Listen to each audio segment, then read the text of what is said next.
Hello student, स्वागत है आपका अपने चैनल स्टडी विद अपनी पाठशाला में। आज के हमारे इस वीडियो में हम देखेंगे जवाहर नवोदय विद्यालय की प्रवेश परीक्षा 2027 की कक्षा 6वीं के लिए मॉक एग्जाम टेस्ट, जो कि हमारे इंग्लिश से संबंधित रहेगा।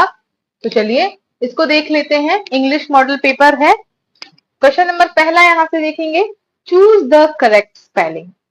स्पेलिंग करेक्ट हमें देखनी है, कौन सी है इसमें से। SCOOL, SCHOOL, SCHOLL या SCHOL। तो आपको पता होगी SCHOOL, school. Right answer option number B हो जाएगा। क्वेश्चन नंबर दूसरा है, what is the opposite of hot. Hot means होता है गर्म, तो हॉट का क्या हो जाएगा, ऑपोजिट मतलब होता है उल्टा या विपरीत।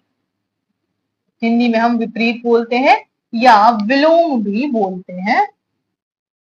तो हॉट का हो जाएगा कूल, सॉरी कूल नहीं, कोल्ड हो जाएगा। कोल्ड मीन्स ठंडा। बढ़ते हैं आगे, देखते हैं अगला question. Choose the correct article. Apple, Apple लिखा हुआ है तो हमेशा याद रखना है AEIOU। ये जो हमारी वॉवेल्स हैं, कभी भी आपकी वॉवेल से स्पेलिंग शुरू हो रही हो तो उसके पहले हमेशा आपको आंख बंद करके एन का यूज कर देना है, क्योंकि वॉवेल से शुरू हो रहे हैं। इसलिए एप्पल ए है, तो यहाँ पर ऑप्शन नंबर बी एन हो जाएगा। Choose the plural form of book. Plural मतलब इसका आपको बहुवचन बनाना है। बहुवचन मतलब एक से ज्यादा, एक होता है। एक अगर किताब है उसको बुक बोलते हैं, कई सारी किताबें हो जाएगी तो उसको बोलेंगे हम books. Option number A correct answer हो जाएगा। नेक्स्ट देखेंगे, चूज द करेक्ट सेंटेंस। यहाँ पर आपको बताना है he goes to school, he goes to school, he going to school और ही गॉन स्कूल। तो यहाँ पर आपको एक नॉर्मल सेंटेंस की बात कही जा रही है, तो यहाँ पर ऑप्शन नंबर बी करेक्ट हो जाएगा। ही गोज टू स्कूल सही हो जाएगा यहाँ पर ऑप्शन, क्योंकि यहाँ पर सिमिलर सब्जेक्ट है और साथ में गोज का यूज हुआ है। और ही गोइंग नहीं होता, ही गोइंग टू स्कूल होता है, यहाँ पर टू नहीं है। मतलब इस प्रकार से काफी सारे चीजों में यहाँ पर ऑप्शन नंबर बी करेक्ट है। इसके बाद यहाँ पर आप देखेंगे, what is the synonym of big. यहाँ पर आपको सिनोनिम बताना है। सिनोनिम मीन्स होता है हिंदी में पर्याय वाची या समान अर्थी, समानार्थी जिसको बोलते हैं हम। तो यहाँ पर देखिए किसका बताना है हमें, बिग का। स्मॉल, टाइनी, लार्ज या फिर थिन। तो यहाँ पर समानार्थी बिग का हो जाएगा लार्ज। इसके बाद नेक्स्ट क्वेश्चन देखेंगे। नेक्स्ट है, चूज द करेक्ट प्रोनाउन। अब यहाँ पर आया है प्रोनाउन। प्रोनाउन हम किसको बोलते हैं हिंदी में, सर्वनाम को बोलते हैं। और इंग्लिश में संज्ञा को हम नाउन बोलते हैं। तो जो नाउन की जगह पर यूज हो उन्हें हम क्या बोलते हैं, प्रोनाउन बोलते हैं। तो चलिए देखते हैं इसमें क्वेश्चन को क्या करना है। Ram is boy dash is playing. तो यहाँ पर अब क्या करना है हमें, राम, राम क्या है यहाँ पर, नाउन है। तो राम की जगह पर हम क्या करेंगे, दोबारा अगर हम राम ना लिख के यहाँ पर क्या यूज करेंगे, तो शी, दे, वी और ही। तो क्या यूज करेंगे हम यहाँ पर, ही। क्योंकि राम क्या है, एक लड़का है, तो उसके लिए हम ही का यूज करेंगे। ठीक है, तो ही हमारा आंसर हो जाएगा। और ये सारे क्या है, प्रोनाउन है। ऐसे शब्द जो नाउन की जगह जगह रिप्लेस कर दी जाती है उनको हम प्रोनाउन कहते हैं। इसके बाद क्वेश्चन नंबर 8 है, what is the past tense of go. ठीक है, आपको क्या बताना है, पास्ट टेंस बताना है किसका, गो का। तो यहाँ पर होता है गो, वेंट और होता है लास्ट में गॉन। तो ये हो गया इसका पास्ट। वेंट ढूंढेंगे आप, वेंट ऑप्शन नंबर बी में है। नेक्स्ट देखेंगे question, choose the correct spelling.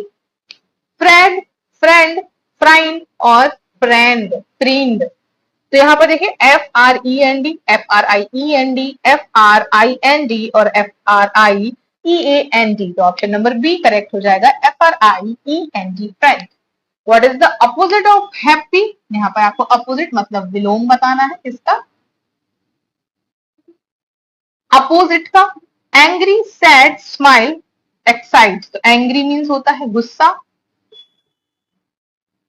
Happy ये तो आपको क्या है खुशी है, तो अपन को ढूंढना है इसका अपोजिट। सैड, स्माइल ये भी कहीं ना कहीं हैप्पी से रिलेटेड हो गया, तो ये क्या हो गया इसका सिनोनिम या पर्याय बोल दें आप इसको। एक्साइट मतलब किसी भी चीज को देख के उत्साहित होना, तो हमें हैप्पी का उल्टा बताना है, तो कहा क्या होगा ये दुखी, सुख का हो जाएगा दुख, तो सैड यहाँ पर आंसर हो जाएगा option number B. Question number 11, choose the correct verb birds dash in the sky. यहाँ पर अपन को देखना है option number A fly, flies, flying और फ्लू। क्या आएगा यहाँ पर बर्ड्स, क्योंकि ये बहुवचन है ऑलरेडी बर्ड्स लिखा हुआ है, तो इसका आंसर क्या हो जाएगा यहाँ पर birds fly in the sky. ठीक है, बर्ड्स के साथ हमेशा फ्लाई आएगा, ऑप्शन नंबर ए करेक्ट हो जाएगा। Choose the correct sentence, I R reading, I am reading, I is reading और आई रीडिंग। तो हमेशा याद रखें आई के साथ हमेशा एम का यूज होता है, तो I am reading option number B correct हो जाएगा। नेक्स्ट बढ़ेंगे, choose the similar form of children. तो ये क्या है प्लूरल है, प्लूरल फॉर्म हो गई। अब हमें इसका निकालना है सिंगुलर, तो CHILD चाइल्ड हो जाएगा, तो ऑप्शन नंबर ए करेक्ट हो जाएगा। What is the synonym of fast, मतलब हमें पर्याय ढूंढना है। ऑप्शन है स्लो, क्विक, वीक, लेजी। तो फास्ट मीन्स होता है धीमा, तो धीमा का उल्टा क्या हो जाएगा, सॉरी फास्ट मीन्स होता है तेज, तो इसका उल्टा हो गया धीमा। तो धीमा को इंग्लिश में हम क्या बोलते हैं, ओहो सॉरी, हमें यहाँ पे सिनोनिम्स निकालना है। तो फास्ट मीन्स होता है तेज, तो इसका ही सिनोनिम्स चाहिए हमें, तो क्विक हो जाएगा, स्लो मीन्स तो धीमा हो जाएगा, वीक मीन्स कमजोर हो जाएगा, लेजी मतलब जिसमें आलस से भरा हो, आलसी व्यक्ति कहलाएगा। ऑप्शन नंबर बी करेक्ट हो जाएगा क्विक। इसके बाद क्वेश्चन नंबर 15 है, choose the correct preposition cat, the cat is dash the table. ये देखिए चित्र बना हुआ है, कैट कहाँ है टेबल पर बैठी है, तो ऑन द टेबल आंसर हो जाएगा। मैंने आपको बताया भी है प्रिपोजिशंस में कि कभी भी किसी भी चीज के ऊपर कोई वस्तु रखी हुई है, मतलब जमीन ना होके जमीन के ऊपर कोई वस्तु, उसके ऊपर वो चीज रखी है, जैसे यहाँ पर अगर एक बुक भी रखी होती तो हो जाता द बुक इज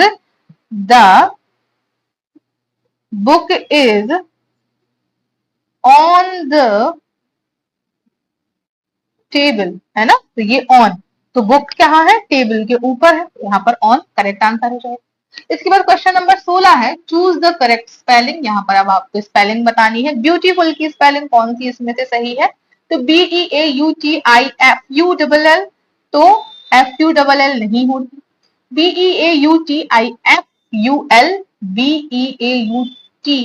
BEAUTIFUL ये भी गलत है, BEAUTIFOOL, तो ये तो फूल हो गया। ठीक है, तो आंसर नंबर बी इसका करेक्ट हो जाएगा, BEAUTIFUL।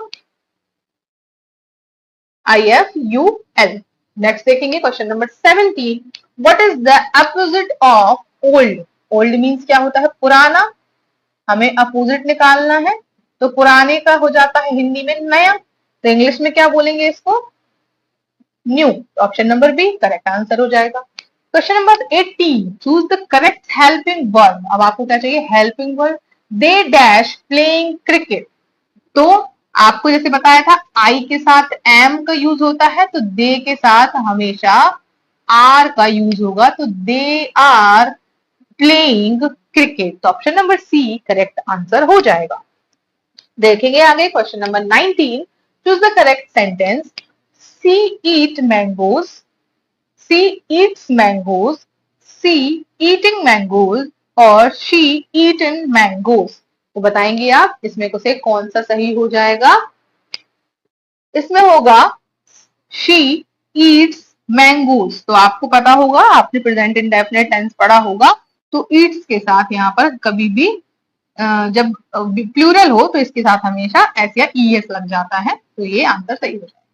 What is the plural of box, box का आपको प्लूरल बताना है, तो ऑप्शन नंबर कौन सा इसमें सही होगा ए बॉक्स के साथ एस लगा है या ई एस या एस ई एस या फिर एक्स ओनली बॉक्स, तो बॉक्स का बॉक्स तो हो नहीं सकता, तो क्वेश्चन नंबर 20 का आंसर हो जाएगा option number B.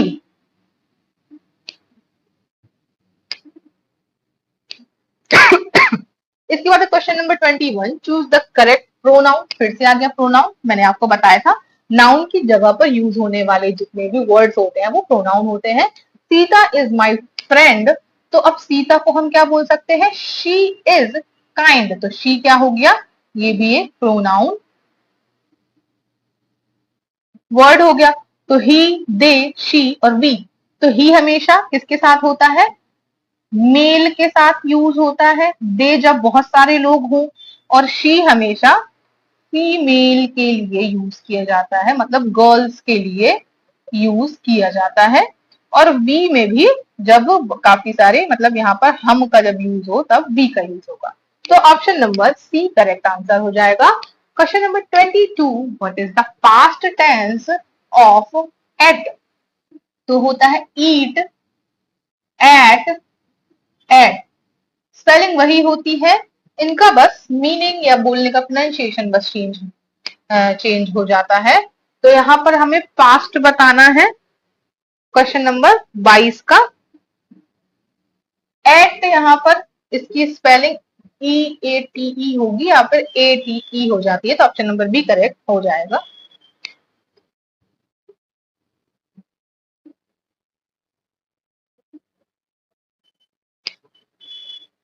Question number 23, choose the correct spelling. यहाँ पर आपको बताना है टीचर लिखा हुआ है, इसकी आपको स्पेलिंग बतानी है, TEACHER, TECHER या TEACHAR या TEACHAR, ये दोनों तो एक से ही है, पहली बात ये गलत है, ये भी गलत है, बचा हमारा option number A TEACHER। Question number 24, choose the correct article. Article बताना है। अब आप यहाँ पे स्पेलिंग देखें, अम्ब्रेला स्टार्ट कहाँ से हो रही है, यू से, तो मैंने आपको कई बार बताया है ए ई आई ओ यू, इनसे यदि कोई भी स्पेलिंग शुरू हो रही है तो आंख बंद करके आपको एन लगा देना है, तो आंसर नंबर बी हमारा करेक्ट हो जाएगा। बढ़ते हैं नेक्स्ट क्वेश्चन की तरफ। लास्ट क्वेश्चन है हमारा, what is the opposite of near, तो नियर मीन्स होता है क्या, पास, तो इसका ऑपोजिट क्या होगा, हिंदी में तो हम बता देते हैं दूर, पर आपको इंग्लिश में जरूर कमेंट सेक्शन करके, कमेंट पे बताना है आंसर करके, यहाँ पर ऑप्शन क्या हो जाएगा, फार, क्लोज, साइड और हियर। ऑप्शन इन चारों में से आपको कमेंट सेक्शन में जरूर लिखकर बताना है कि नियर का ऑपोजिट क्या होगा। सो आई होप आपने ये सारे क्वेश्चंस को बहुत अच्छे से पढ़ा होगा और अच्छे से एंजॉय भी किया होगा। साथ ही में आपने पूरी इंग्लिश की ग्रामर की कुछ ना कुछ सेंटेंस या कुछ ना कुछ ऐसे क्वेश्चन देखे होंगे जो आपको एग्जाम में जरूर देखने मिलेंगे, जो आपके आगामी एग्जाम जो कि नवोदय या फिर सैनिक स्कूल एग्जाम में जरूर आ सकते हैं। सो आई होप आपने इस वीडियो को लाइक शेयर सब्सक्राइब करना बिल्कुल ना भूलें और इस हमारे चैनल पर बने रहें। Thanks for watching.